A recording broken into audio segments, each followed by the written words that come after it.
What's up, guys? Welcome to another episode of Bro History. It is Henry Zamoda and my good friend Danny Abdel-Jabbar. What's up, man? How are you? Chilling, man. As per usual. How about yourself?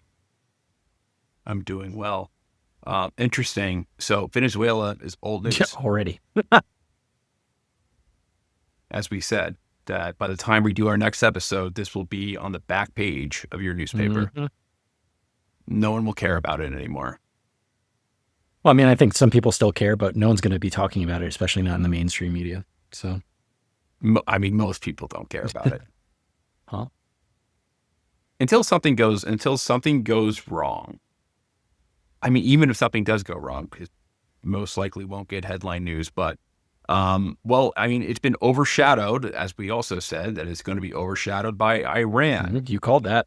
And because what is more appealing to the public than a Middle Eastern conflict, right? But when we were doing that podcast last week, it was not the beginning of the protest, but the protests were getting more violent at that time. And as of today, maybe we should give a little bit of a background first, right? Yeah. So before we get into this, just obviously want to acknowledge that the obvious thing is that, these protests that have been happening in Iran have mostly wound down by this point. So that means that they're not resolved. They're not ended. They just kind of wound down. And that distinction, I think, matters a lot because a lot of people are already trying to spin this as either like a victory, a failure, a proof, or whatever narrative they're already like married to. So the other thing I wanted to say is that we don't actually know how many people died. We've got estimates all over the place, some conservative, some frankly horrifying. And because of the internet shutdowns and a lot of the censorship that's happening, the usual state playbooks out of Iran, we might not actually know for a long time.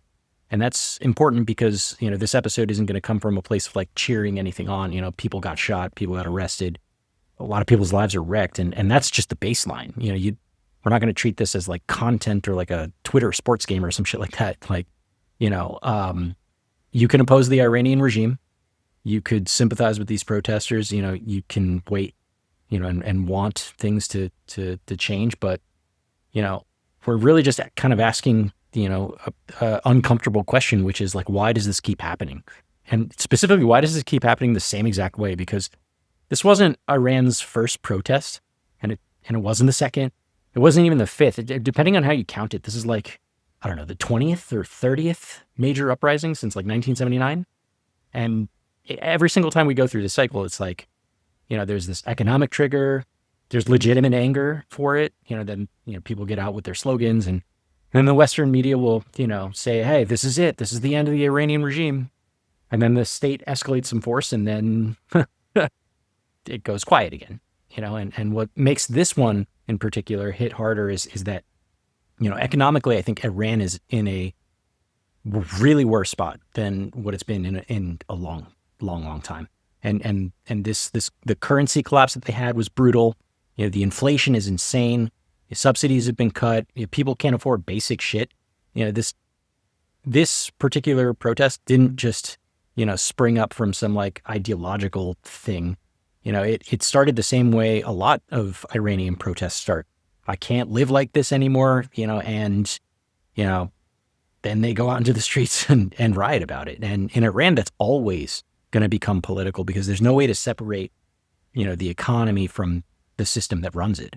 And, that's where the outside analysis immediately starts to go off the rails because within a couple of days, everyone from billionaires to pundits to think tanks, former officials, influencers, literally everyone are all saying variations of like, oh, this regime is finished. Khamenei's on a plane, this is like Syria 2.0. This is the Arab Spring 2.0, 1979 in reverse, like whatever you want to call it. That's what we've been hearing, which is wild because, Iran is almost uniquely not like any of those cases. It's completely different political structure, different religious structure, different security apparatus, just different history of repression, I think, and, Iranians will remember what disorder looks like, from all of the many protests that they had in the past, and they'll remember what this mass death looks like. And I think that really matters when you're deciding whether, you want to keep showing up in the street, to protest once you've already seen the IRGC open fire on you, So, that's kind of the point of this episode, not to call out the protesters in any way, and definitely not to defend the regime and their actions, but to step back and ask, like, structurally, why does this keep breaking down here? Because if you don't ask that, I think you just end up on this cycle where every new protest, gets treated like, some kind of, maybe this is the one. And I mean, this is I think a good transitional point, for us to kind of go into this video that you found, Henry, and I know you want to watch it and kind of get some reactions out of it. Yeah. So I found this guy on YouTube. I found him on Twitter, but then I discovered he had a YouTube page. And I'm going to pronounce his name incorrectly. I actually want to reach out to him because he's a very smart guy, like the content he produces. Sharghzadeh? Sharghzadeh, something like that. Sharghzadeh? Yeah. Forgive me for mispronouncing it. But yeah, so he put out a video, and from the vibe I get from him is that he is an Iranian diaspora. I think he lives in America, though I'm not sure actually where he lives, but he doesn't live in Iran. And he seems like a liberal. I'm not saying that in a pejorative way. He just seems like an Iranian liberal. And he put out a video about why the protests are constantly failing, and why it's kind of like Iran stuck in this cycle. And it's far better than anything that we could produce or write, given that neither of us are Persian or really know the country deeply, have any experience living in the country like this guy. So I wanted to play the video and just like discuss it, do a bit of reaction content, because we don't normally do that sort of thing first. And second, I think it's pretty insightful. So why don't we play the video, and then we'll just, pause and add context. Sure. Or our own context. I'll pull this up. All right. Let's play the thing. Bismillah. Now that the protest movement, revolution, etc., however you may call it, in Iran has wound down, I thought I'd make a small video where I put all my thoughts in a concise, compact format instead of them being sporadically tweeted out. I don't really make videos of this sort, but I figure there's so much bad analysis on the internet that I really should just put something like this out and break with my usual staying away from political videos and streams and whatnot policy. I very rarely dip my feet into this type of thing before. I prefer to just keep it poetry and culture, but when your compatriots are being killed by the hundreds or maybe thousands, however many, we don't know, we'll have to wait to see things verified. I can't stay silent. And I usually don't like to be a negative person with regards to the political future of Iran. But at this point, I think the wish casting and cope and delusion has led to a massive unnecessary loss of life. And let me begin by saying it's a tragedy, and that I am not in any way in favor of any government or state or political project. I'm an American. I like the way the American government runs things with regards to personal freedoms and liberties and respecting people's rights to live as they choose.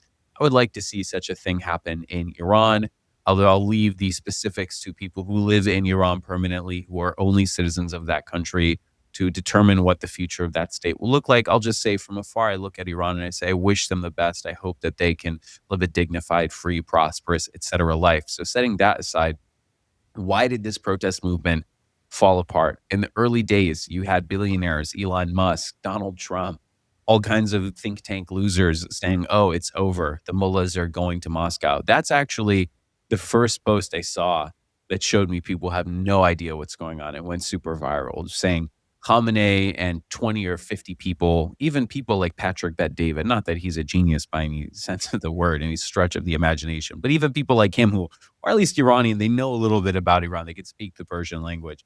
Even people like him were boosting this. And I tweeted and I went viral for it. I said, if you really believe this, you know nothing about Shiism or Iran. And it was from then that I knew the analysis of what was going on now was going to be completely off. And usually that's the case, right? When mass mini protest movement happened, when the gas price increase protest movement happened, when the earlier ones happened a few years before, I happened to be in Iran for a handful of them. And when I wasn't, I was in contact with my family and following things closely. And the Western media gets very basic things wrong. And people who should be good at their analysis, it's their job to tell us what's going on, are laughably wrong often, as you may have seen me fighting on Twitter with them. So I'll go over maybe a list of about 10 reasons why this failed and why every protest movement, of which there have been maybe 20 or 30 major ones since the inception of the Islamic Republic in 1979, why they all fail and why I think they will continue to fail as long as things don't change. As Einstein is said to have said, although I don't think he actually said it, the definition of insanity is doing the same thing and expecting a different result. So let's start. First, it's important to understand revolutions take time. From the time the Bazaris started their protests, their ihtisab, losing the word. This is a bilingual problem. Sometimes you forget a word in one language, remember it in another. Their strike in the bazaar, they closed their shops, which, by the way, is a semi-common occurrence. I saw it several times when I was living in Iran years ago. From that moment to when people were wishcasting about how Khamenei, Ayatollah Khamenei, the leader of Iran, and by the way, this is also another way you can tell people have no idea what they're saying. They can't even say who's the supreme leader of Iran. They call him Khomeini, Khomeini. They don't even know that the current supreme leader of Iran is Khamenei. Khomein is a city near Arak, actually, near where I'm from. And a person from Khomein is a Khomeini. There's a lot of people named Khomeini who aren't related to the original, whatever, Khomeini, the Ayatollah. And the current guy, Khamenei, is from a place called Khamenei. He's actually from Mashhad. He was born in exile, but his family, the clerical family he descends from, are from Khamenei, an Azeri city. So Khamenei is different than Khomeini, and some people who pass themselves off as analysts say, oh, they sound so similar. How can we be expected to know the difference? Haha, in this insufferable Orientalist way. Okay, I got to pause there. I don't think it's Orientalist to not be able to pronounce those names. Like, I'm sorry. Like, I mean no disrespect to Iranians, but I am having serious trouble with my, native English. I speak 3 languages fluently, and I'm having trouble hearing the difference because Persian is so much different than any of the languages that I speak. It's hard. And also, we don't hear it. We don't hear those names being spoken correctly on any news media. We have this problem all the time when we're covering any part of the world that's like not, English speaking or maybe Spanish or German. It's really difficult to say these names. Wouldn't you agree, Henry? Well, let me try. It's Khomeini. Khomeini. Khomeini. I still can't do it, and he just said it. Here's the thing. I'm American. I speak one language, and I pronounce everything incorrectly, even English words. So I have an excuse. I think that I also have a speech impediment. I think that's a better excuse. Yeah, but I think he's kind of dunking on us a little bit. Like he's saying, like, "Oh, this is our job. We should be able to. We're expected to say this, and if correctly, and if we don't, we don't know what we're talking about." And also, we're anti-Orientalist or whatever he said. Like, I don't know about that, man. Like, I just can't say that word. I can't say it properly. It's hard. It's difficult. Yeah. I mean, the worst is pronouncing like names from the Balkans. Yeah. When we do episodes on World War I and we're talking about Serbian nationalists, I'm just like, Nikola Beloricic. Yeah. In the city of Yeah. So it's just an American thing. We're not exposed to it.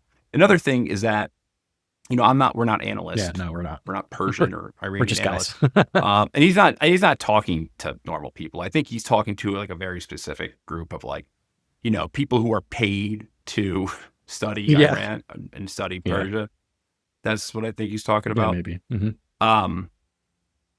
But or something I run into is that when you're reading something, let's just say if you read 20 books on a subject and the same name appears over and over and over Mhm. again, but you never actually are verbalizing those Yeah. names. So We're hearing them in your spoken. head, you're reading it. Mhm. You're reading them and it just comes up like, honestly, they're just like sight words to me. Like I'll see like if I'm reading something that, is about Serbia or Russia or something, like I'll just see a complicated name and basically that name is a It's a symbol. symbol for Like that I person, basically see right? Yeah. it's a symbol for that Mhm. person and I have zero clue on how to Yeah, pronounce it. same. And when I actually have to say that name, I'm always just like, yeah, in Alexander, Yeah. and No it disrespect doesn't come intended. out great. Also, another challenge, and this is kind of maybe getting a little bit off the rails, but like challenging linguistically.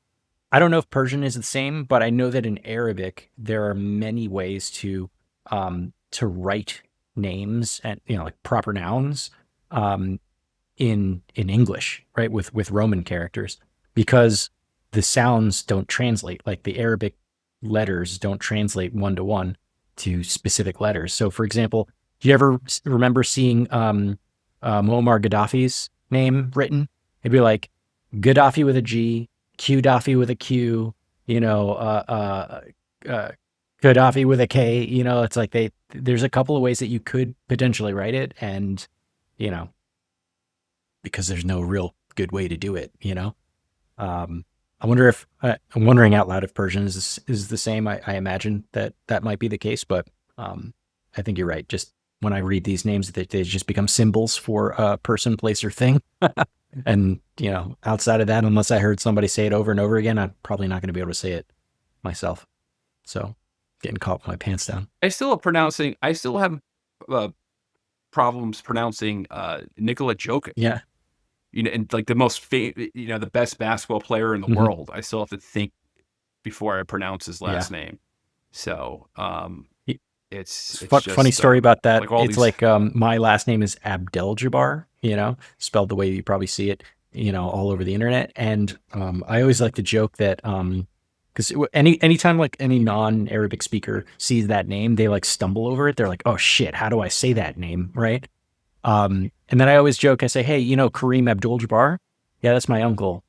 And they can always say Kareem Abdul-Jabbar because Kareem is, kind of a famous basketball player, and they've heard his name spoken out loud many times. So they're able to make that connection with that sound to those string of letters. And Kareem's last name is super similar to my last name. They might actually be the same last name, just transliterated differently. But it's funny how, they could be so similar, but because you've never heard my name pronounced before, it's harder on sight to read it than it is, for something that you've already seen before. It's difficult, but I can do your name. If I can do it, Now, anyone can do it. It took me how many took me takes a in the while. early times of the podcast did we do to get that right? I just called you Danny in the Yeah, beginning. that's right. All right, let's keep going. EA. Okay. Where were we? All right, let's play. So if we can say Zach Galifianakis and all these other wonky Western names and just do us the dignity of learning the difference between Khomeini and Khamenei. In any case, from the moment the Bazaris started protesting, I think 14 days ago at this point, 15 days ago, 2 weeks, something like that, to when they were wishcasting about Khamenei being on his way to Moscow, it was laughably short. 5 days, 6 days. Revolutions take time. Syria, it took 14 years of civil war and all kinds of agitation before Bashar Assad was on his way to Moscow. So this idea that from when Bazaris closed their shop blinds, or kerkera as we say in Persian, from when they closed the metal grates or gate, whatever you call it, and sit in the bazaar and clap their hands and protest, from that moment to when Khamenei is on his way to Russia, if that moment's only 1 week, you have another thing coming. That's not how protests work. It takes years to dislodge these deeply entrenched governments, if it is even possible, by the way, that which remains to be seen. But if it is possible, it will not take 5 or 6 days, unlike what Bill Ackman and these Visegrad or whatever in Polymarket would lead you to believe. So that's one. If the Iranian government will be dislodged by a protest movement, which maybe even the current one is just the ember and then a flame will, be lit later, that's possible, but it will not take a week or months. It will take years. I grew up with people who lived during the Shah's ousting, and I grew up hearing stories. My grandfather gifted me a book called The Timeline of the Revolution, and I recall very well him explaining that it took 2 years of street protests, among other things. But the thing that people did was 2 years of street protesting. We're on, even if it was continuing, which it seems like it's died down right now, we're on week 2, not year 2. Pause Yeah. right there. Okay. So, is it, so the Western community, especially what you're going to find on social media, on prediction markets. So I think the prediction markets had, the regime fall. It was like a 56%, or it may have been over 60%. It was over 50% that the regime was going to fall. I'm not sure with what timeline. I think it was before the end of this year. Maybe they're right. It's still, we have a long year. We just started. You don't know what can happen, but, people obviously reacted to it. Even I found myself looking at the protests, and I was mainly following New York Times coverage on it. And New York Times coverage has been, I find the New York Times pretty reliable on things like this, but it looked bad. And I was reading through the Economist and stuff about the currency collapse, and the currency collapse is bad. Like the financial crisis isn't just like the standard thing that they've gone through. It's a vicious one where people have had their savings wiped out and all that stuff. Yeah, in the last year, I think it was It's- like the real was 700K to the dollar, to $1 last year, and now it's like 1.4 million to the dollar. So it's like a doubling basically. So that's pretty significant, And of course, there's also, we just looked at just last week, we saw Maduro arrested in his underwear and brought to America. Not like there's any comparison between Venezuela and Iran, but I think that people in America are kind of primed for it, if you know what I mean. Like, we just saw this happen last week. And then you think about Syria, because when the Syria protests were, it wasn't a protest, it was a militia that conquered the country. Yeah.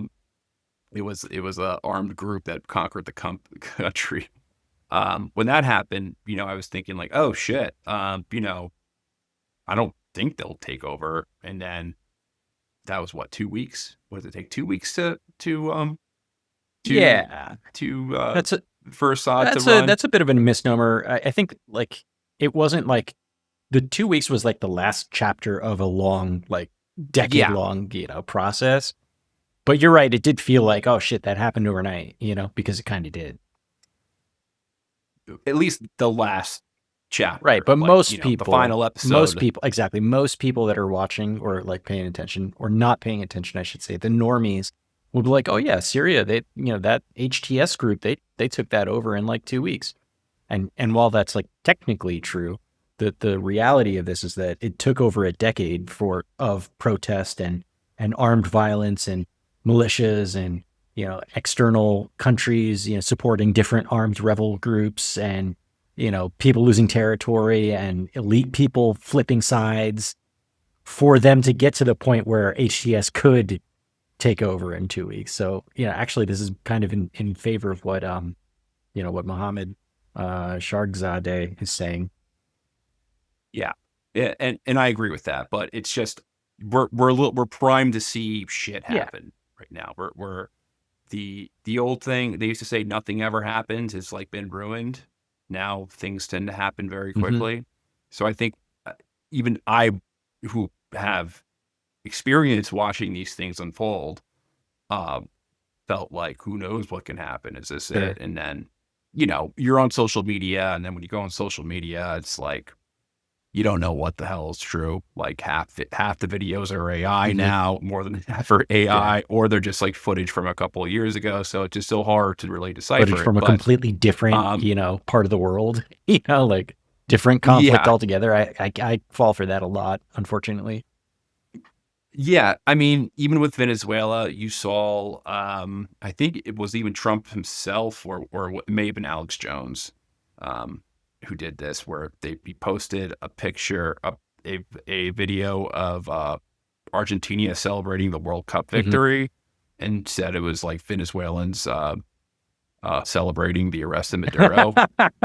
Things like that. Just Yeah. Yeah. using old footage and Uh-huh. all that Yeah. stuff. So it's like truly impossible for us to really decipher what's going Yeah. on in a country when these things go down. Like, it's truly impossible. Like, you just kind of have to trust the report, Mhm. and it's not perfect, but you kind of just have to trust the you have to read the reporting that comes out from the mainstream news. Unfortunately, like, the New York Times is not going to like blatantly lie about stuff. They may withhold truth through omission, but following them is probably going to be better than just following social You're trying media. to piece You're it going to be together following your yourself. favorite, Yeah. trying to piece it together, or trying to or following your favorite like Twitter Mhm. anon who just, you know, um, so it takes a lot of work, but um, someone who's not us, who been watching this stuff and following these types of things for a while now, we understand this isn't happening in a vacuum. And for the average person who's looking at it, they're they're they're seeing only the peaks, Yep. within the news cycle. Now, you can counter this and say, hey, he had even mentioned it. He said that this is, an ember, or this is something that is in the long cycle of many protests, because there's been a lot of protests over the Yeah. years, as we alluded to before. Like, in the 90s, there was a big student protest, there was the green movement, there was the 2017, 18, there was big economic protest, there was the fuel price protest. I think after COVID, there was a protest over like water scarcity or something like that. And then there were the protests in 2022, 2023 that were pretty big. Um, all those protests ended up being crushed. Yep.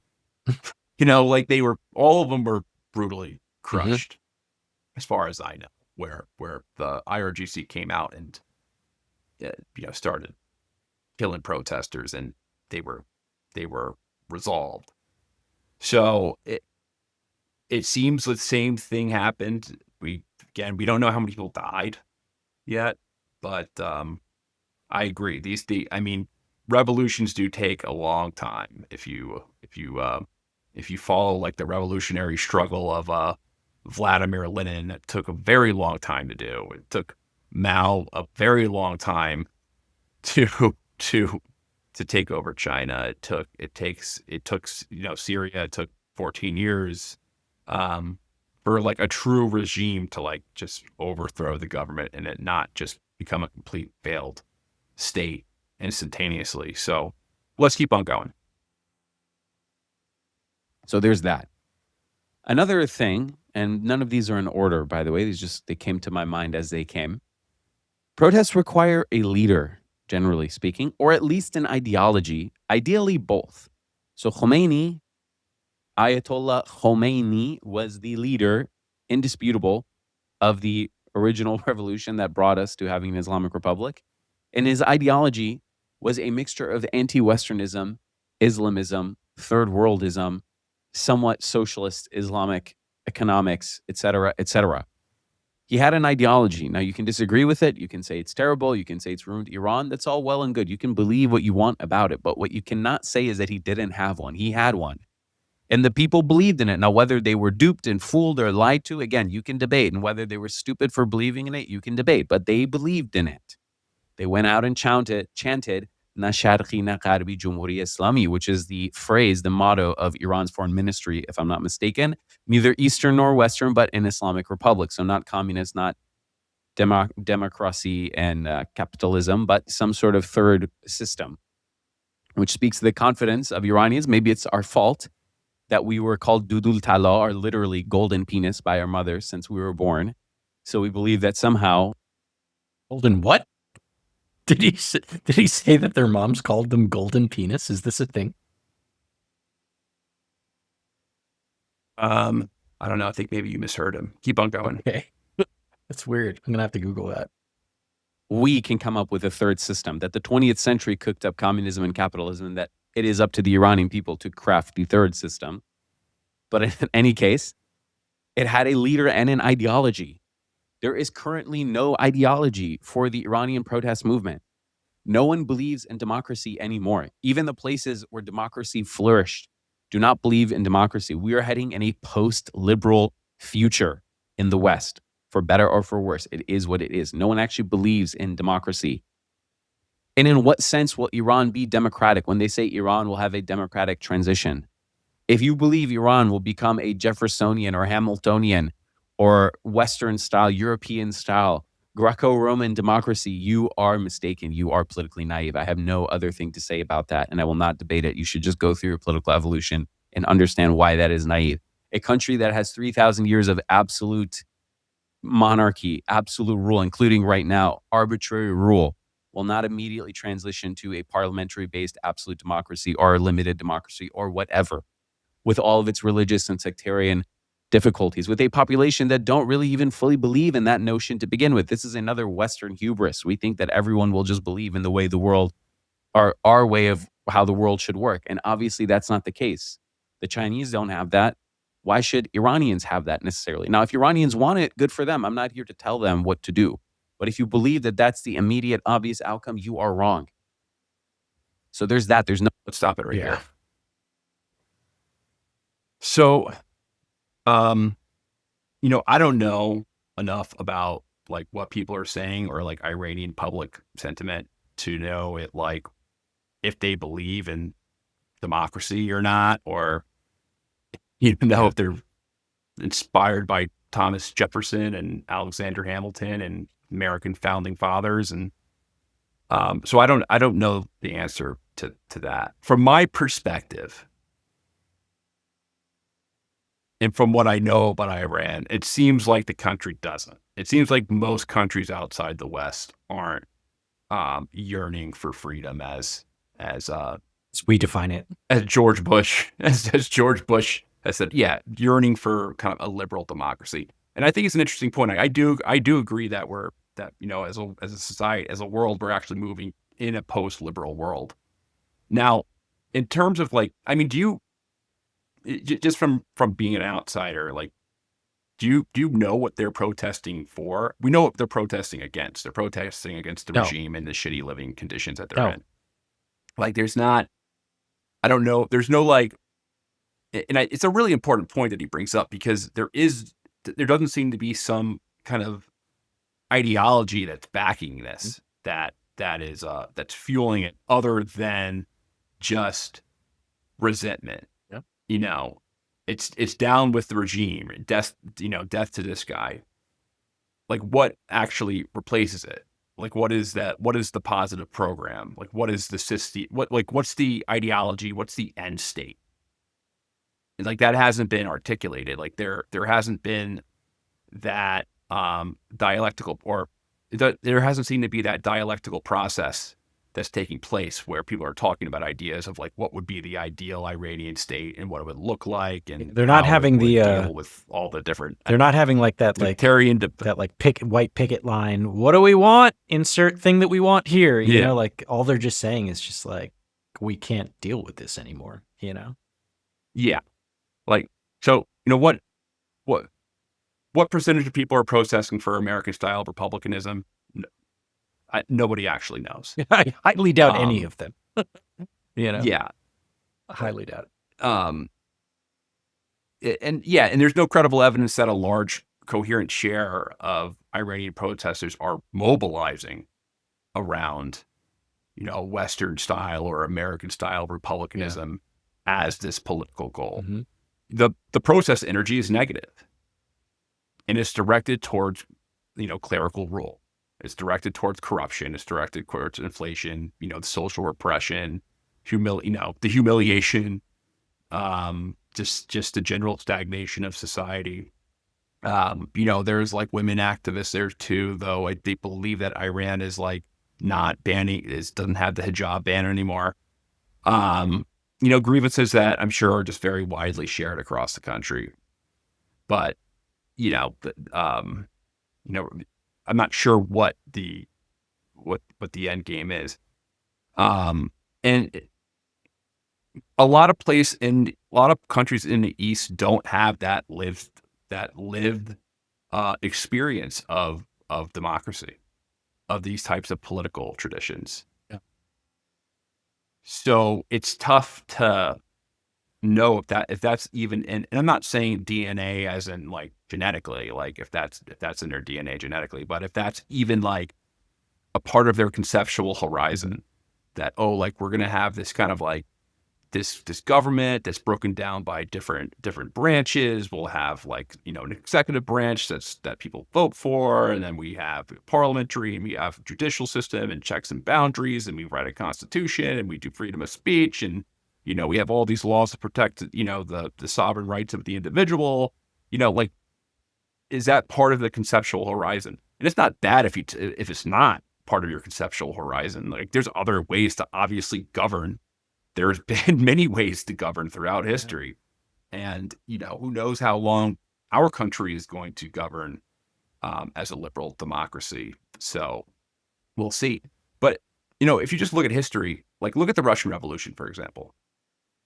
By 1917, most Russians were not Bolsheviks. They weren't Marxist. They weren't like political theorists. They weren't thinking or dreaming about like dialectical materialism. The reason why a lot of the Russian, like the average Russian, I'm not talking about like the radical types, like the average Russians who got fed up, like they were hungry. They wanted the war to end. They wanted some sort of land reform, and they wanted dignity, because a lot of the people were descendants of serfs and they were poor, and it was just a pretty bad place to live throughout the 19th and 20th century if you came from that serf peasant background. Yeah. That the mass dissatisfaction, created this instability, but the instability itself did not produce the new regime. It did not produce the Soviet Union or produce, what took over after the Tsar. What mattered was that Vladimir Lenin and the Bolsheviks had a ruthless clarity about what came next. They had a doctrine, they had a theory of state, they understood power as something to be captured. Yeah. Not, negotiated into existence by waving your hand in the air. And, the February Revolution that toppled the Tsar, that was not a successful revolution. It produced confusion. There was dual powers. There was all these procedural fantasies about liberal reform. The provisional government spoke the language of rights and elections, but it had no like spine, and it didn't settle into the answers to the questions that mattered most in a revolutionary moment. Yeah.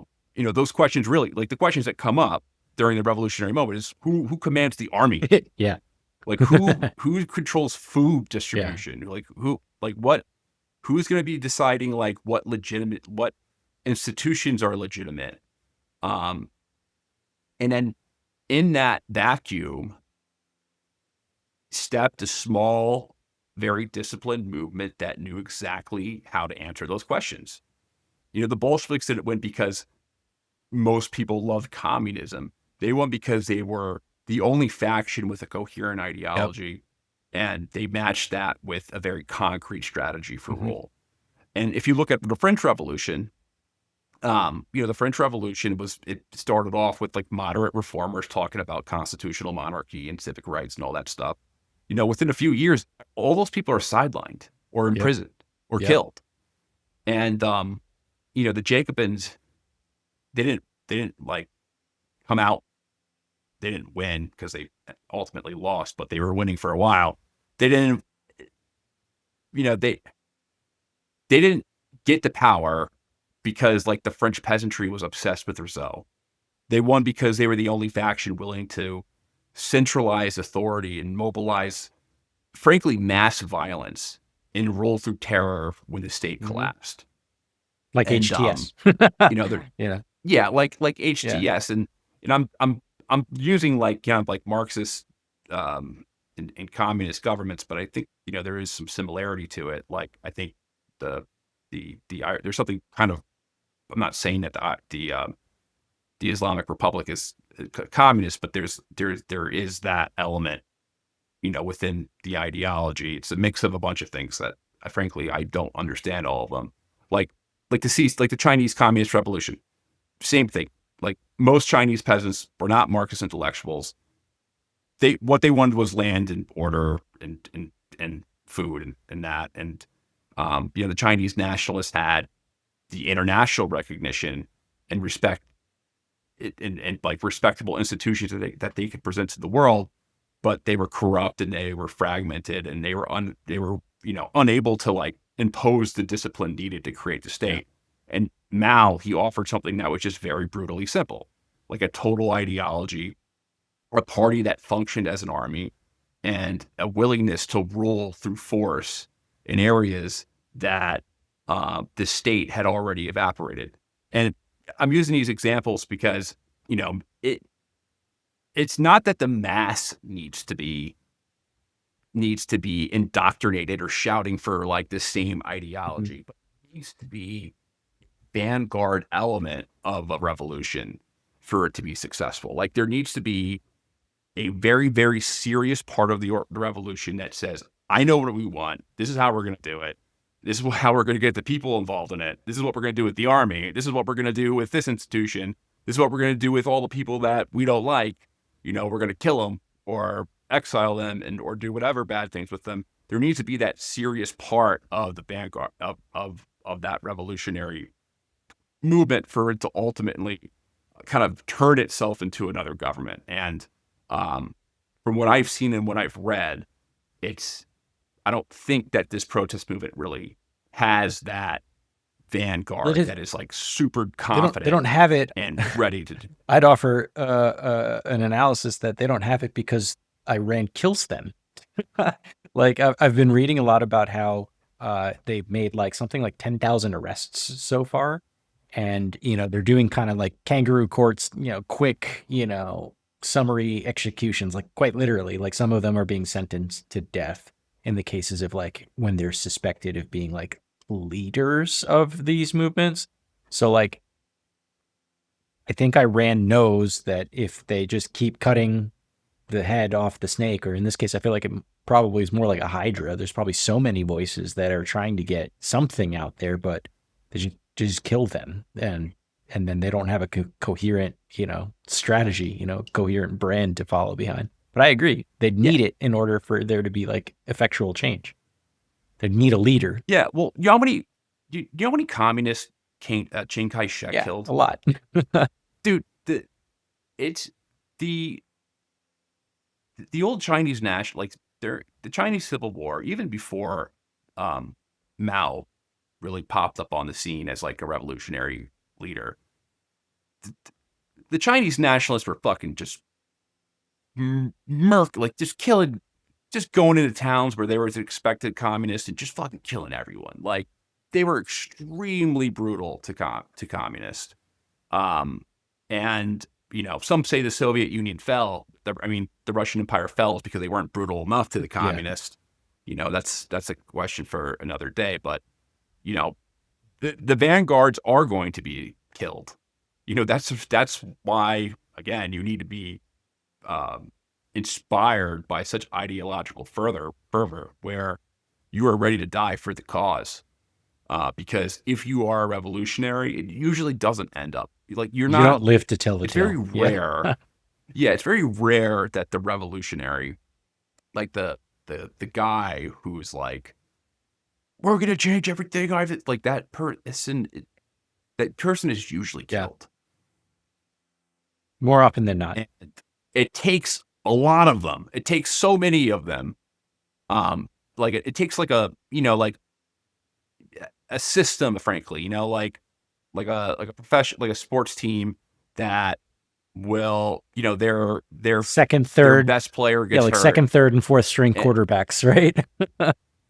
Yeah, their quarterback gets hurt, and they bring in their second string quarterback, and that second string quarterback is just in the system. Like, he already knows what to do. Yeah. Like, he completely bought in, and the machine keeps on moving, and that's what it takes. Like, even if that leader is killed, or even if like a large percentage of the revolutionary movement is killed, then you need to have that foundation to replenish that, to keep the machinery going and going and going. And that's the ball then eventually gets big enough to where, you can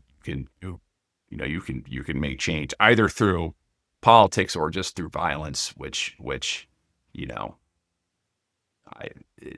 and I'm not hopefully someone's not listening to this and saying like we're endorsing like revolutionary. I'm just speaking of like, throughout history, that's what it takes to change a regime and replace it with something of your own vision. Yeah. It's just like a super confident, coherent vision, not just kind of like a sporadic discontent to the regime. I mean, that's why, frankly, nothing in America changes. Like, there's a lot of problems in America, but there's really not many people in like our entire political sphere who can really articulate like what do we want, the positive change would be, or what it would be. Like, and there's also so many differences, just because we're a country that is very polarized. So I've rambled enough, unless you want to add something. Nope. All right, let's go back. No ideology, and there also is no leader. And I'll explain why. You might think there isn't. This is how you know I'm Iranian. For those who say I'm not, look at this tea. Who but an Iranian would drink their tea so light? Anyway, Reza Pahlavi is not a serious leader. You can look up his statements. I won't even bother to edit them or paste them under this. He has several statements where he explicitly says, I will not sacrifice my life and my freedom for this cause. I will not live in Iran. I will not be an absolute monarch. Reza Pahlavi is not a leader in any serious sense. He doesn't display the qualities of a leader. He doesn't inspire confidence. He doesn't have the Farra-i-Zadi. The Chinese have their mandate of heaven. Persians believe in Farra-i-Zadi. And all these diaspora Persians who cry about Reza Pahlavi, they don't even know what that means. I, as someone who spends his life dedicated to what you see behind me, the tradition of Iran, can tell you what Farra-i-Zadi means. Something like divine grace. The idea is someone who has the mandate of heaven, as the Chinese say. There will be some sort of light or something on his face, some sort of countenance or some aura that you can see in his face. And I think his father had it. Khomeini had it. They say they saw Khomeini's face on the moon for a reason. Reza Pahlavi's face, he's not mogging as clavicular, however you would say his name. He's not mogging. He's like J.D. Vance. He has that kind of weird face. So he doesn't have the aura of a leader. His videos are not, they don't inspire. They're very dry and boring, frankly. I mean, he doesn't even inspire his own family. His own family doesn't have confidence in him as a leader. And I'll leave you to investigate what exactly that is referring to. Another issue is that there is no positive vision. That J.D. Vance comment, though. Yeah, that is pretty true. J.D. Vance is, well, let's not get into J.D. Vance. With what's your take on Pahlavi? Pahlavi. He literally just said it. Pahlavi. Yeah, man. He seems to me kind of a shill, right? I don't follow him, like religiously or anything like that. But like every time I see him on, he seems like all talk, no game. He's out in whatever the hell country he's hanging out in exile right now, and he talks a big game, but he doesn't actually do anything. He doesn't represent anyone, And in the first place, like if you really want to go back, we installed the Shah in the first place. So like legitimacy there, what Muhammad is saying, like the divine mandate of heaven, that's not really like something that should be passed along to the Shah or by extension to his son. Like we put them there, So it doesn't. I think for the common Iranians, he probably doesn't inspire very much like he doesn't aura farm like this guy is saying, like he's giving more JD Vance than anything else, I don't know. Just he seems like a relatively like run of the mill liberal kind of dude, but like he just doesn't, he lacks substance in my opinion. And I think he definitely lacks like that charismatic, like I am the actual leader. I'm on the ground. I'm in touch and in tune with with the Iranian people. And I just don't see that. I just don't see that. But I'm also not Iranian and my opinion doesn't really matter. Well, the thing that's striking about him is just how much he looks like his Yeah. father. It is He's a crazy. bit of a clone. It's Yeah. like it's like a 1-to-1 comparison. Like you can like barely tell the difference. Reading about the Shah and I have respect for the Shah. First Shah? The Shah of Iran. Obviously, they lost the country, and it was that regime's own doing why they lost the country, but he was like really trying to turn Iran into like a superpower. People just say that he was an American puppet, and yeah, that is true. Like, he was installed by the West essentially, but he was a intelligent, kind of grand thinker. Like he wasn't just some like complete puppet. Like he did have his own ambitions. Like I think, a lot of the geopolitical things that he was doing in the 50s and the 60s, they were smart moves. Like he was making like a lot of good moves. Iran was growing exponentially. Obviously there was like huge systemic problems underneath the growth, but like they were turning into like a, first world country. And he did have this vision. Like, as much as you hate, if you can hate the Shah as much as you want, but he had this like grand vision of turning Iran into like this world global power, and he was really on the verge of it. Like he had like successfully kind of dealt with Israel. He successfully managed a relationship with the Gulf states. He was, putting Iran in a position of power. Like he was like kind of navigating the geopolitical landscape like quite smartly. He was playing off the Americans really well. As a man, it was like really fascinating. Like he's a fascinating man. I'll be completely honest.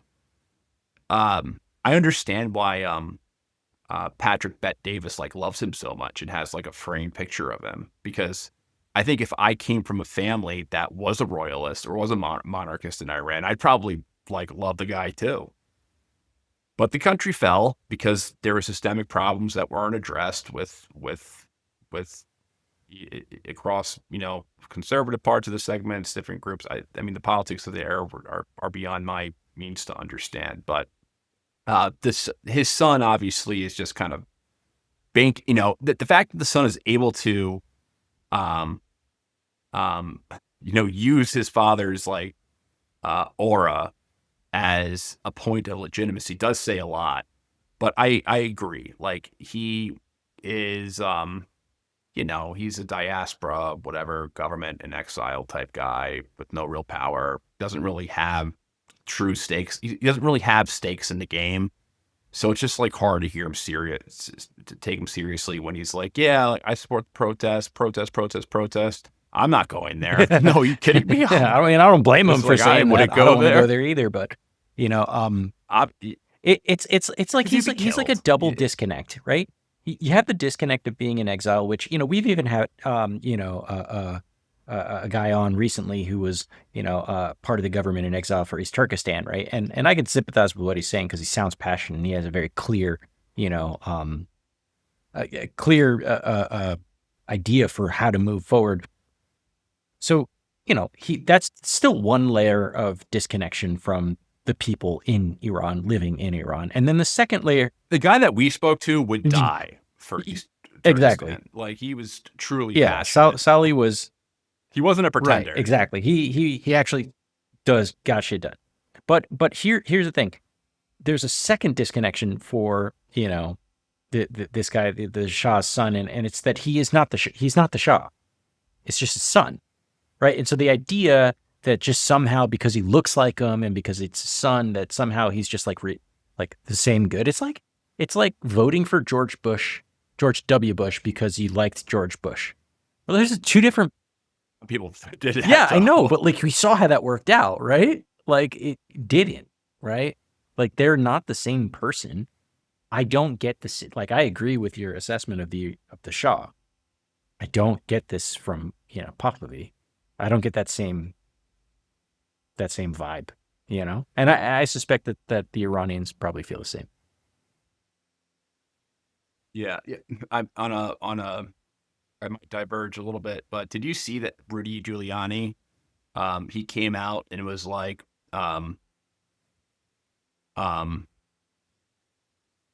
Pahlavi is a pretend. He says like he's a pretender and doesn't care about the Iranian people. I've done far more for the Iranian people, and people are like, "What the fuck? Like, why did Giuliani say that?" I'm paraphrasing him. He said something a little bit different, but it was along I didn't those see lines. that. I got to look that up. That's funny. It's really strange. So what? I didn't even know he was still alive. Barely. I thought he was. I didn't even know that he was still like coherent, to be completely honest. So last time I've heard him talk, like I thought he was just brain was oatmeal. But he came out with this negative comment about Pahlavi, and then the reason why is because Giuliani essentially is like a lobbyist for MEK. Yeah. Yeah. Mm-hmm.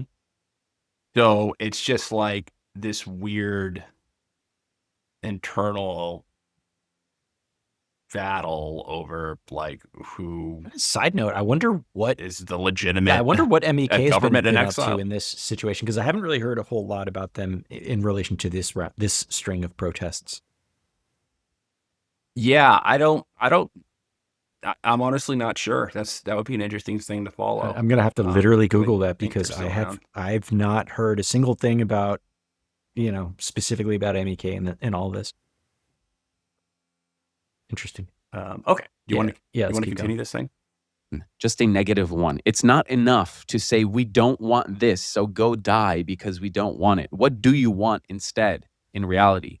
There will be no monarchy. There is no history of a serious monarchy being reinstated. The Afghans wanted it. It didn't happen. The Egyptians wanted it. It didn't happen. Some Turks want it. It cannot happen. A monarch can't be instated anyway. A monarch needs to wrestle control. That's the entire premise of how they are legitimate, is by establishing force, this overwhelming force. You can't just say, oh, I'm the monarch now. That's not how it works. Monarchs don't appear by democratic will. Then they are not a monarch. So you can't just say, oh, we don't want an Islamic Republic. You have to convince people of what you want is better. Why would someone go out and eat a bullet and die, God forbid, and be shot by their own state? Why would someone put their life on the line when there are people dying? There are hundreds of bodies piled up now in Khatizak. Why would someone go die for that? You need to convince them of a vision of what the country will look like. Again, Khomeini had a vision. You can hate his vision. You can say it was a lie, but he had a vision that people believed in. He inspired confidence in his ability to basically, how would you say? I'm losing my English here. His ability to employ or deploy, maybe is the word, such a vision. Another issue is that Reza Pahlavi relies on this idea that go out and help from abroad will come.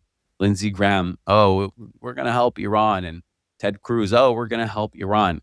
I have news for you. Regime change cannot rain in from the sky. You need a conventional war with probably hundreds of thousands of troops and a coalition. Well, that's to the Trump administration with Venezuela, right? Oh, we'll see. It seems like the regime is going to stay intact. It's just under new management. Maduro. Yeah. He just wanted to fire somebody. Excuse me. All right, let's keep going. The entire region will be dragged into chaos. You can't just go and invade Iran without them deploying all their capabilities, without the Gulf states, without Israel being up in flames, without their proxies, which will lose their sponsor, going crazy in various parts of the world. So this idea that just some limited strikes or even a cyber attack or dropping Starlink is going to be the foreign help that helps push things in the direction in the favor of the protesters is another joke. It's just not real.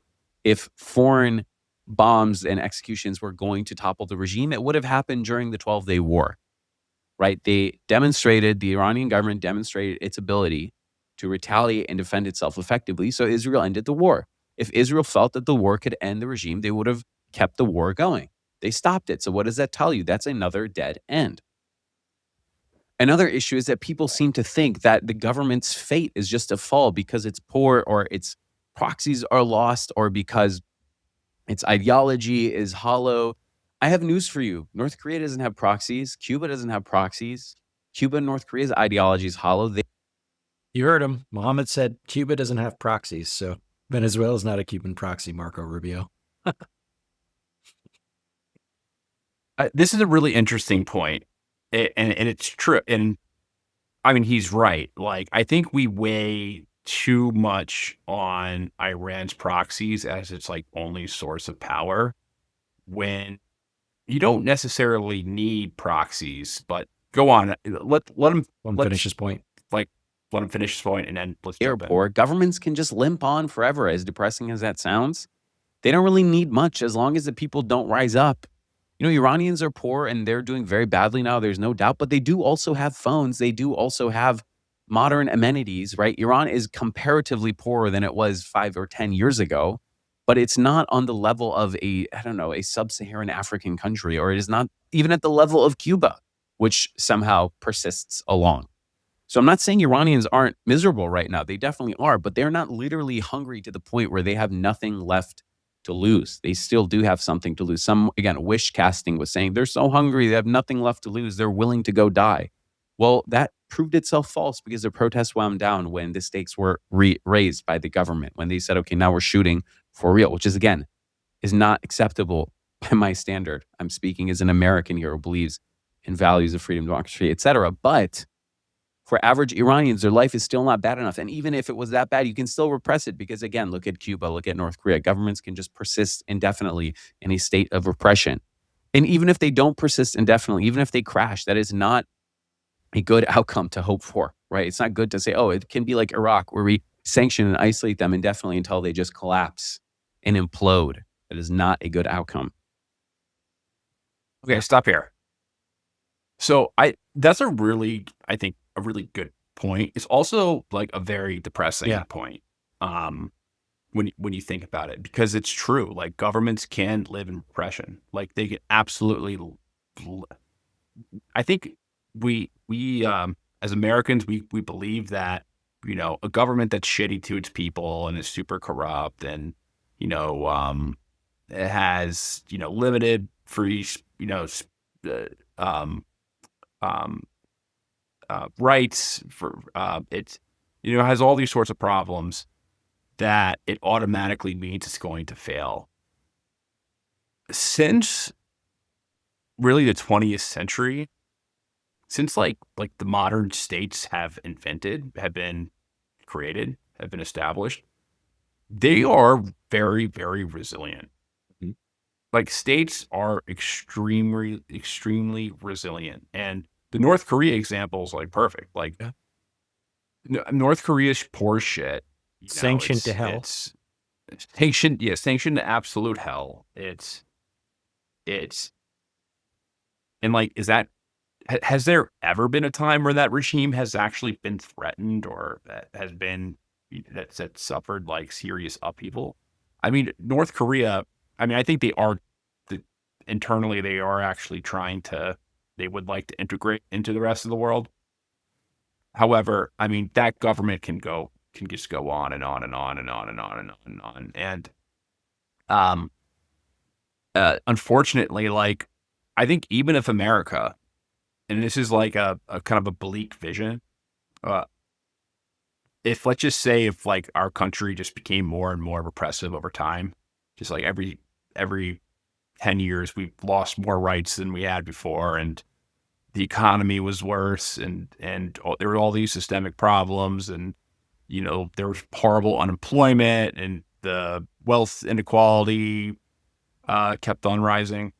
I really think that there would not be any sort of like revolution in the United States. Like, I don't these 76ers who are like, yeah, come on, let's go to government. Like, I don't think that would ever happen. I don't think you need. Because- I don't think you need to think of a hypothetical situation to prove your point, Henry. I mean, put yourself in the perspective of people who, let's say, for example, were a part of the George Floyd protests, right? Or BLM protests in general. There are a lot of people making what I would consider some pretty legitimate arguments about, how our country treats minorities, specifically Black and brown people, and how, the police were out of control and, using violence against minorities with impunity. All that was basically true, and they protested about it. And since then, did our country like collapse?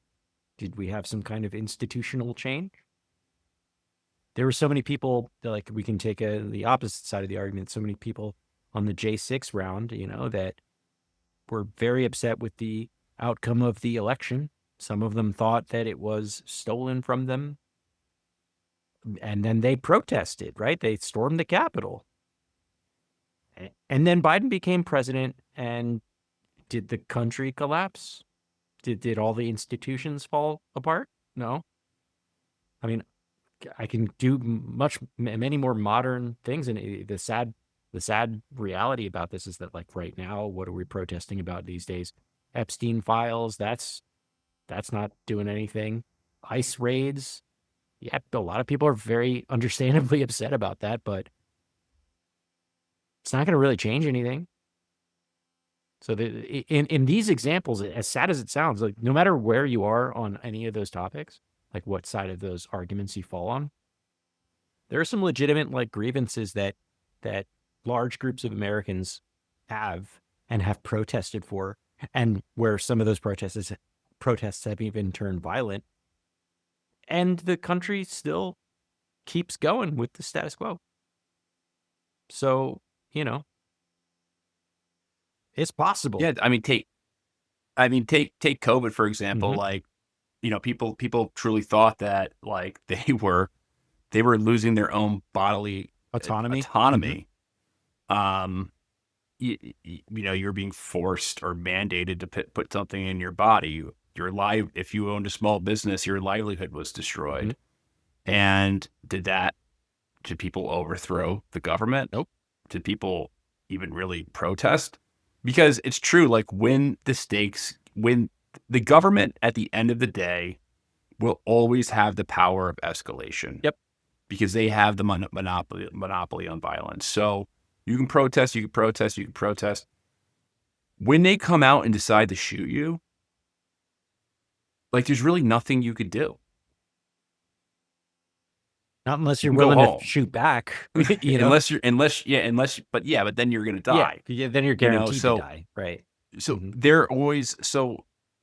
the government always has the power of escalation over you. Like, you can't out escalate. Like, a protest can get, more wild, and maybe you start Burn a with the car, protest, they and can loot a place, then you burn a right? car, and then you beat up a cop, then you kill. I don't even want to say these things. I don't want to speak these things into existence. Yeah. In America, but, like, and then you can just imagine how bad it can get, and there's always going to be an extremely powerful reaction that Could come from the government. is going to fuck you, and it's very it's very difficult to overcome. That's why there's really not that many changes, or most modern day regime changes are external, where it's an outside power. In the past 100 years, either the United States or the Soviet Union who's going into your government and changing it, because they're the actual authority, because they're the more powerful country, and if they back your revolutionary movement, then you're good, because your security is being guaranteed by a higher power than your actual government. So that's when it does work.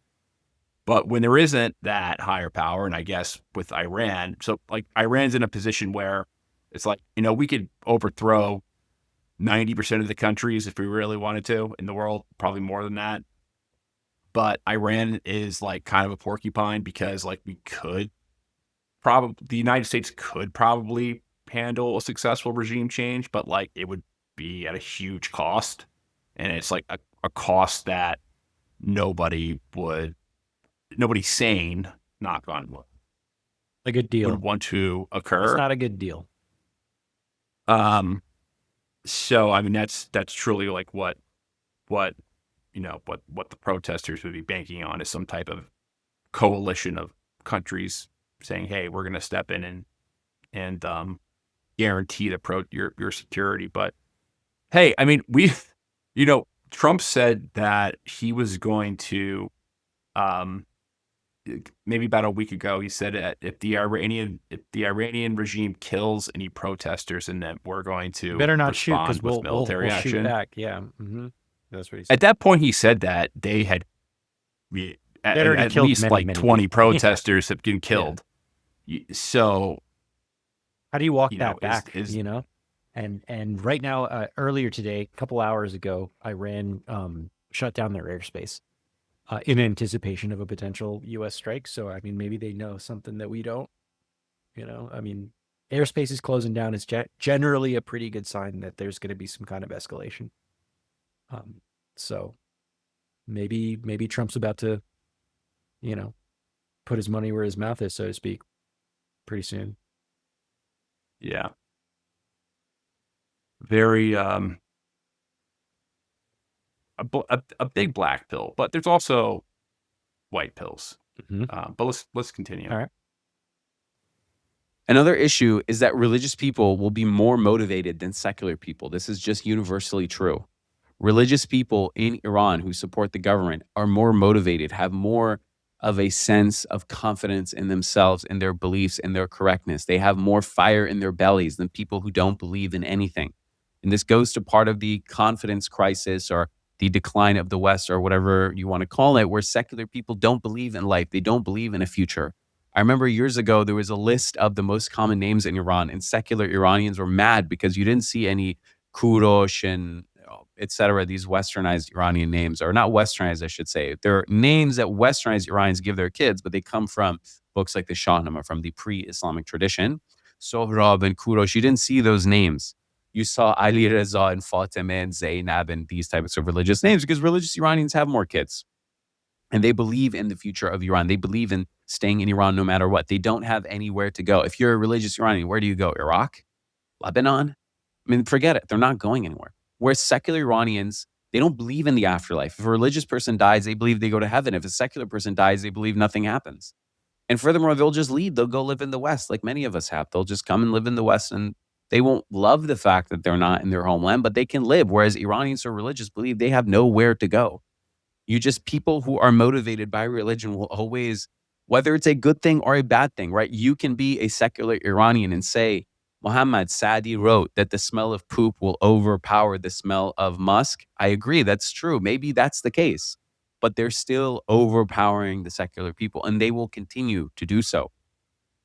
Remember, these are people who fought against Iraq in the worst conditions for 8 years. They went into mines. They went into the bullets of Saddam. They went into gas attacks, right? These are not people who have a low tolerance. They went to Syria. They went to Iraq. They were beheaded by ISIS. They defeated ISIS. These are not people that you can just run into and they'll back off and say, okay, that's it. Hundreds of thousands of us died fighting Iraq and fighting ISIS and all these things, but we will retreat now because you have marched in the street. That's not going to happen. And if that makes you mad, I'm sorry. And if it makes you accuse me of being a government supporter, which I'm not, I'm sorry. It's the facts on the ground. Yeah. So, yeah, I mean, Iran has suffered a lot over the past. I'm like laughing. I'm not laughing out of like, because I think the suffering is funny. I'm laughing as in like, it's like an absurd amount of the like absurdity, horror. I think, warrants like the some absurdity of chuckling. horror that the Iranians have fought through since like the 1980s. The Iran-Iraq war was it was horrible. it was horrible. It was horrible.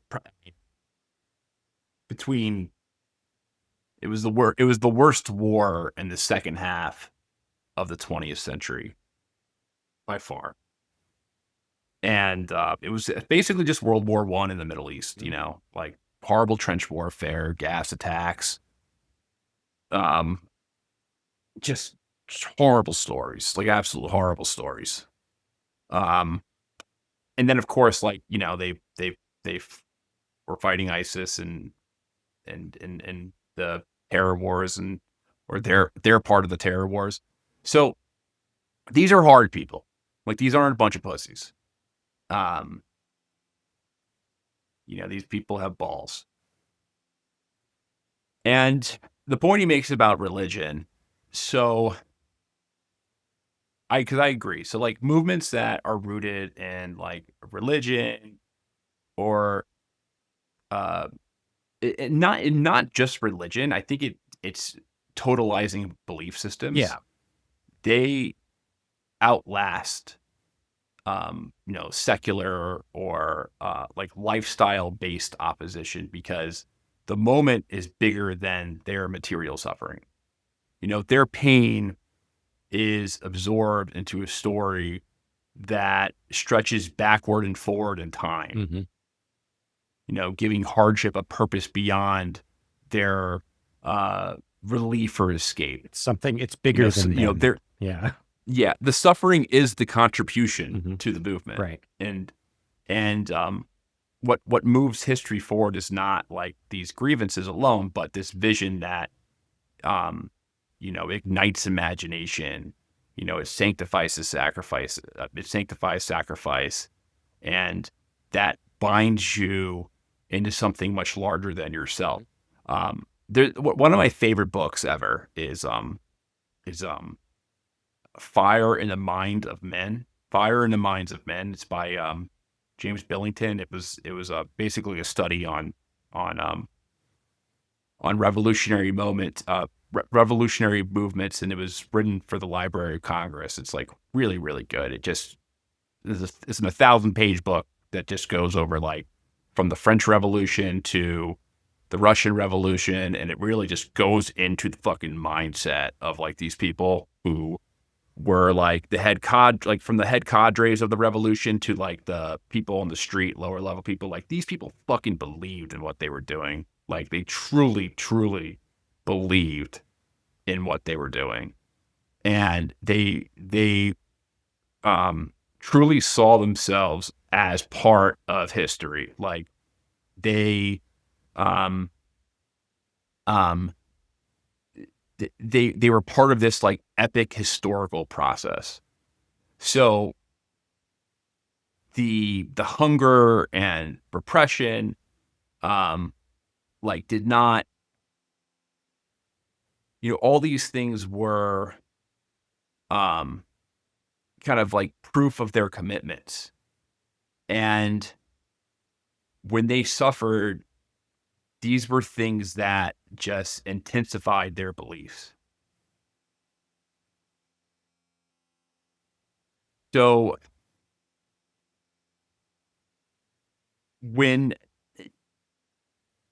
that's why I believe these, whether it's religion or whether it's like a secular mindset, political ideologies, you kind of need that fire to truly like want to do this type of shit, as we were saying earlier. Right, because it's oftentimes a suicide mission, right? like just think about like the Long March from the Chinese communist. Like, it was a fucking miracle that was successful. Yep. But it was like not just like a logistical miracle, but it was like literally like a spiritual thing that happened to the Mao's followers.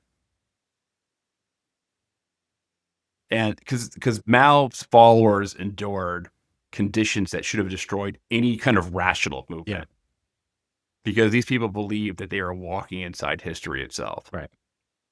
So like step by step, they were like confirming their destiny.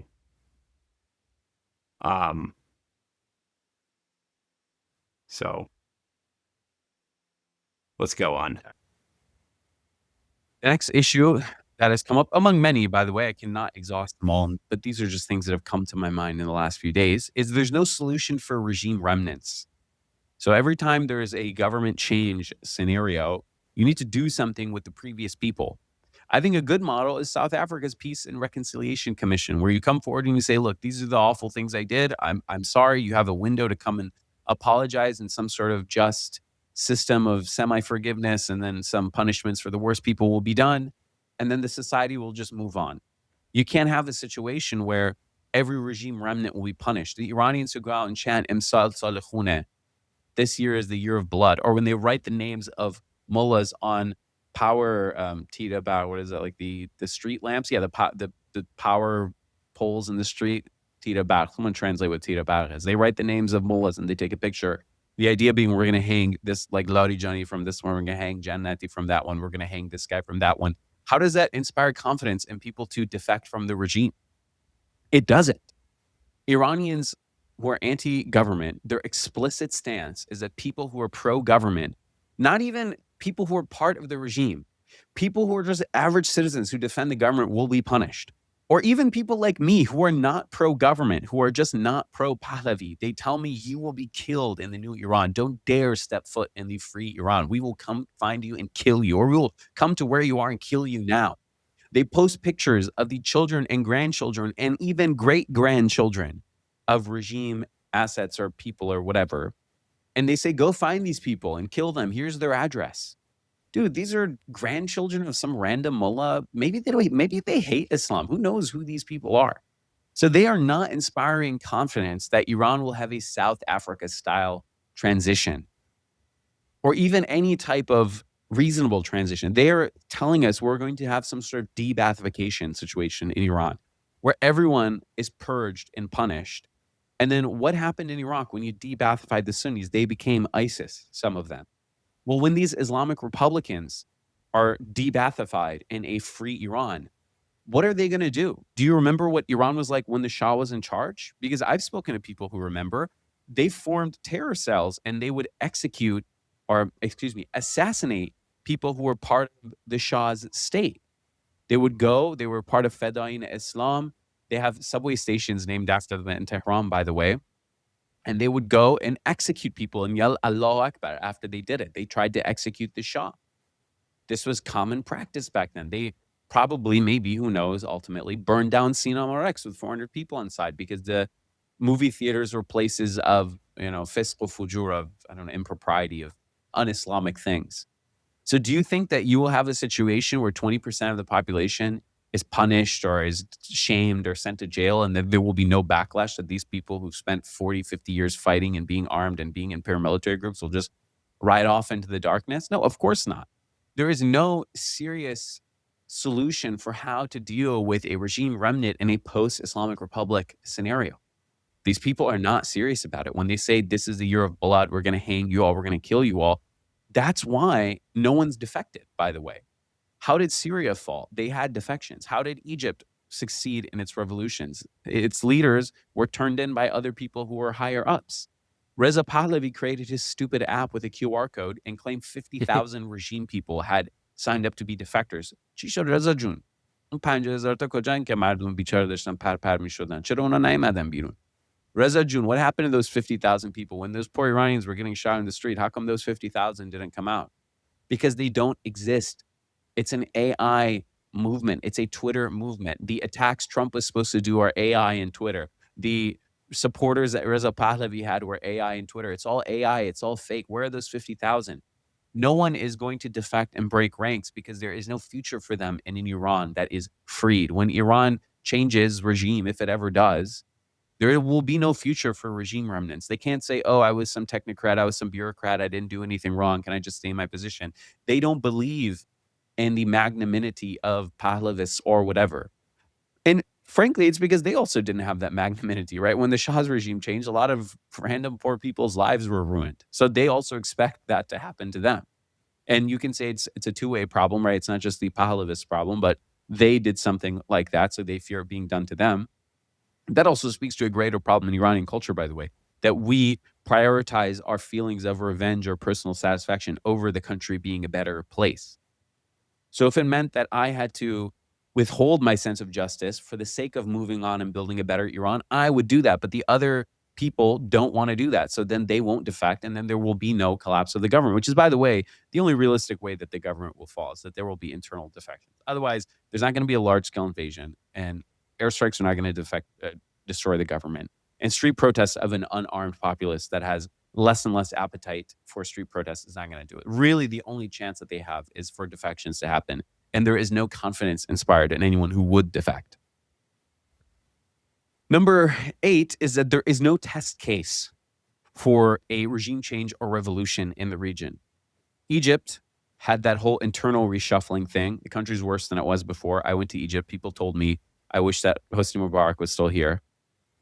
In Iraq, they did the military method, and Iraqis are immiserated and sad. I just spoke to an Iraqi the other day. He said that when I go to Iraq, I'm shocked. There used to be lanes in the streets and people would stop for red lights. Now there's no lanes and no red lights.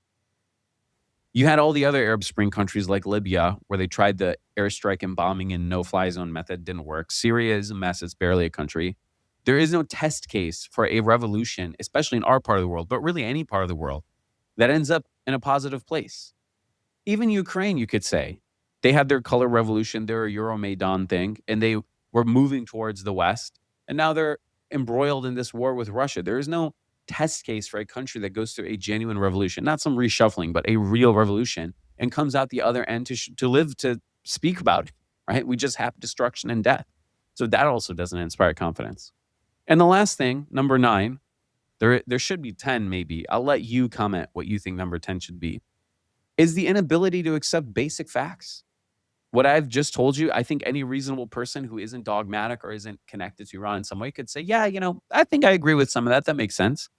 Everything I've just told you, I guarantee you under this very video, there will be a bunch of Pahlavists and other people who are cursing at me and yelling at me and accusing me of a million things, and they won't accept even one of these. Now, if they were reasonable, out of the 8 things I just listed, they would at least say, okay, sure, number 2 or number 4, number 6 or number 1, that's reasonable, even if all the other ones are wrong, right? It would be rare to listen to 10 of these or 8 of these or whatever. And for a reasonable person to say all 8 out of 8 were wrong, Muhammad, you're wrong on every one. But that's what they'll do because they don't accept facts.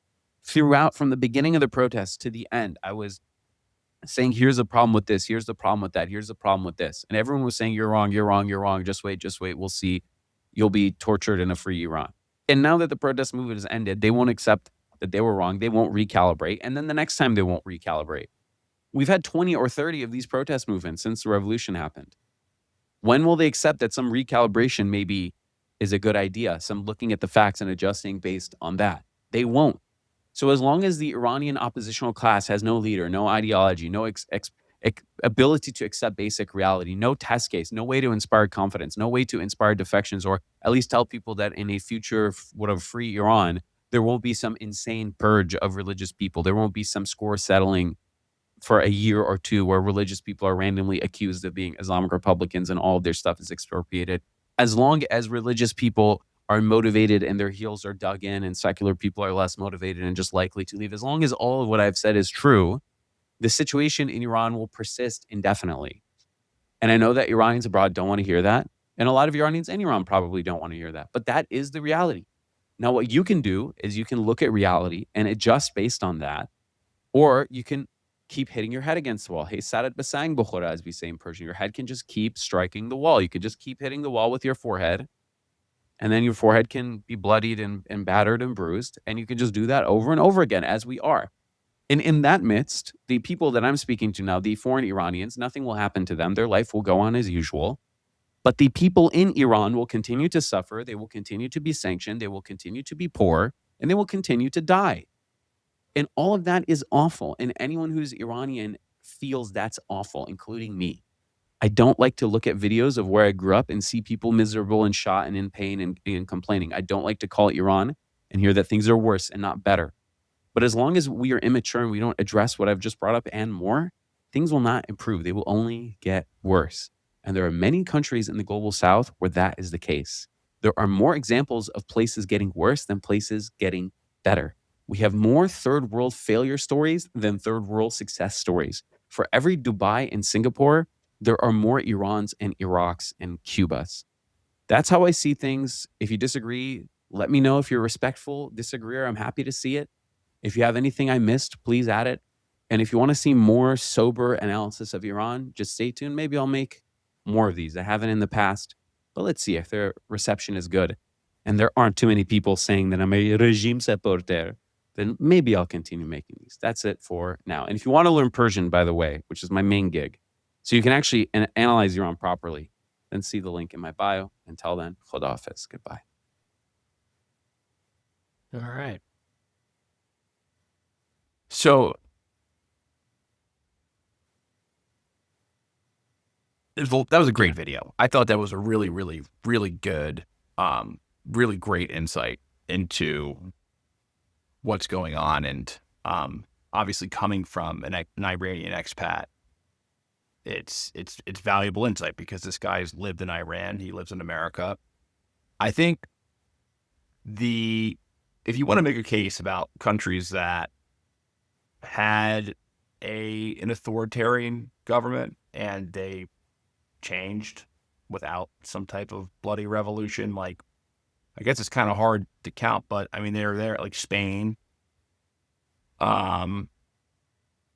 Franco died in power. What followed wasn't vengeance, but there was like a negotiated transition, and there was an agreement to deliberately limit prosecutions in order to stabilize the state. So like former regime officials remained in institutions, and the army was reassured rather than humiliated. Chile had a similar transition after Pinochet. Obviously Taiwan is another one where, they were an authoritarian one-party state for a long time, and then there was reform that came from insiders. And then South Korea too. Like South Korea was like a military dictatorship for a long time, like, until they were poorer than North Korea for a long time too. I mean, so, there are case studies of like these authoritarian, these states that have these shitty regimes in power that like do come out the other end. That's my take on Iran. Like, if things are going to get better there, it's going to be like some process that this like long-term process that where things like kind of gradually get better. But I think the most important thing is, and again, I don't know the dynamics of what would happen if like you just like stripped Islamic Republicans from power. Like, would they be murdered? Like, would there just be like some vengeance campaign like there was in Iraq? Who knows? But like, if you do strip people from power, you don't keep people within those institutions who were there, then it's just like guaranteed chaos. So there has to be some guarantee. I mean, we have a fairly recent government example of that. Like when HTS took over Syria, evidently what they said that they were going to do was keep all the technocrats in place, right? And that they were going to do a 1-year transitional government. I think it's been about a year. How's that going? We haven't failed yet, right? I mean, there's been, the state hasn't collapsed yet, and there have been like sporadic sectarian or more so like sectarian ethnic violence in the country. That's been quite bloody, but in terms of like the country going up in complete flames, that hasn't happened yet. And they've kept a lot of like people who worked for the current regime in different power. You're right. Or the prior regime. I'm not actually sure. Like, what do you do? Like, you grab all these specialists and you just pull them out, and then you replace them with like who do you even replace them with? Like, they have experience doing the job. So it's a complicated situation, and it's one of those things that. My one criticism of this video is that I think he does a really good job of spelling out what's wrong. But in the early part of his video, he makes the case that, the reason why these protests don't go anywhere in Iran is because they don't have a clear indication of like, where do we want to take the government? Like, what do we want to do in place of what we want to get rid of? What is our goal? What is our, what do we want? Insert X thing here, So he makes a really good point there, but also throughout the entirety of his arguments, he's not making the case for a better solution. And, that wasn't necessarily the point, right? Like his point was to point out what the reality is on the ground so that we can recalibrate our expectations and go from there. But I think he just leaves open a really big question. Like, okay, there are 9 or 10 points that he brought up. Most of them I agree with for why this Iranian revolt is not going to go anywhere, and that the regime is going to continue on as bad as it is, and as much as you want to hope for the best, like it's probably just going to keep plugging along like it was before. But now what? Okay, even if we were to accept those things, now what? Now what for the Iranian people? Now what for observers outside of Iran that care? Seems very nihilistic, like an outcome. It's like, ain't shit gonna happen, so, don't get your hopes up, and, it's just gonna keep going along. Yeah, it is nihilistic. It's black pill, but it's not hopeless. It's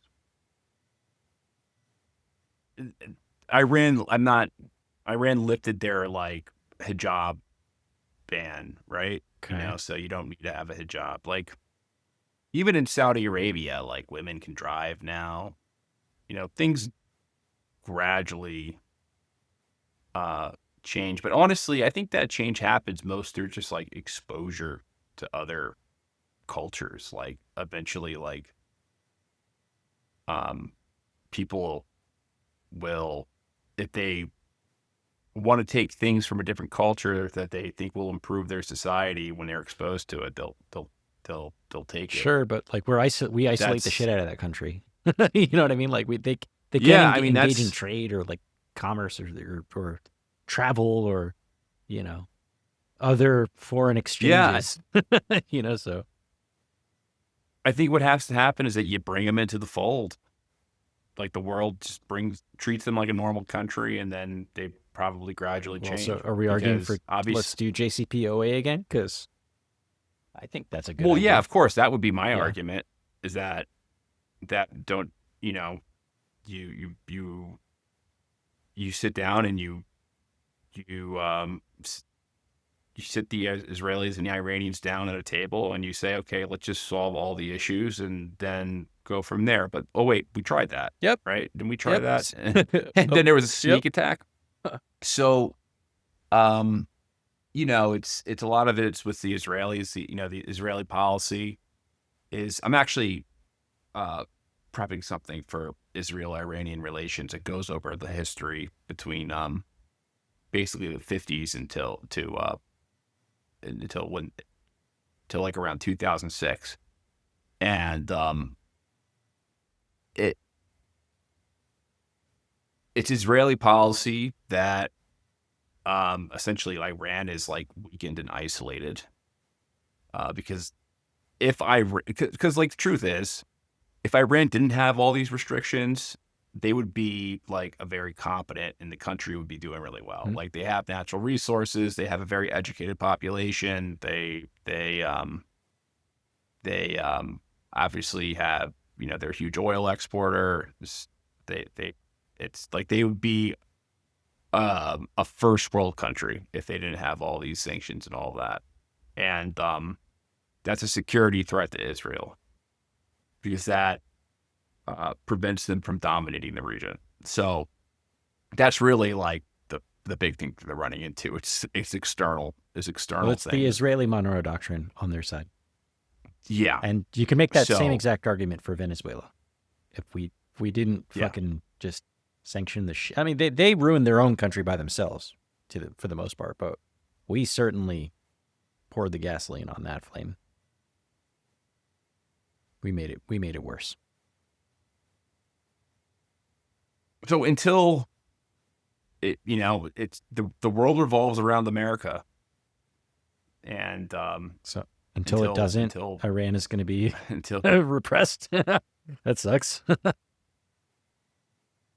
well, I mean, then the regime hardens, and a lot of its legitimacy comes from the fact that they will stand up to the U.S. and it's a complicated geopolitical matter. But let's plug this guy's thing and make sure that the YouTube link is here, because we used his video for the episode. Absolutely. And I probably going to try to reach out to this guy to see if he would come on the show. But yeah, the if you're just listening to it, it's spelled, the guy's YouTube page is spelled Sharghzadeh.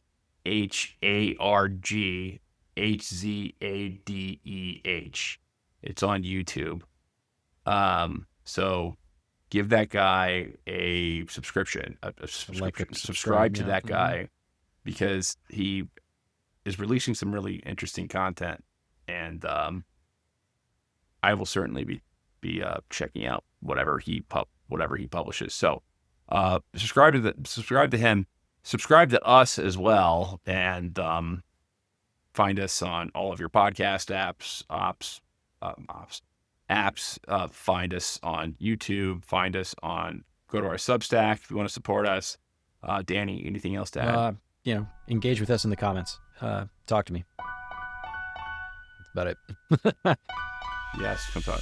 All right. Peace, guys.